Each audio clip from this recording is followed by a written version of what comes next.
ये इस तस्वीर पे आप क्या कहना चाहेंगे? कैप्शन इस तस्वीर पे थोड़ा सा गुस्से में था, मुंह से कुछ निकल गया था जो कि हमको नहीं निकालना चाहिए, बट क्या करिएगा, मैं भी इंसान हूं ना, उतना ही उंगली करो जितना बर्दाश्त हो सके।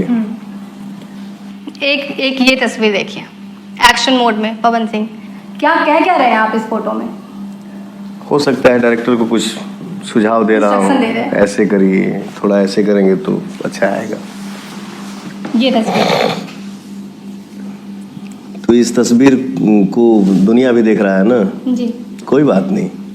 नहीं, जो मैं देवी पाया था, जो लक्ष्मी पाया था, जाए पगलो काहे लाइसन कैलू, क्या बोलो, चलो ठीक है, कुछ भी है जो तुमने किया, मैं अच्छा हूँ, खराब हूँ, गलत हूँ या सही हूँ, लेकिन मैंने अपने जीवन में अफसोस अगर किया तो सिर्फ इसी के लिए, बाकी मेरे जीवन में कुछ ऐसा मिला ही नहीं जिसका अफसोस करूं कि हाँ ये आया था चला गया।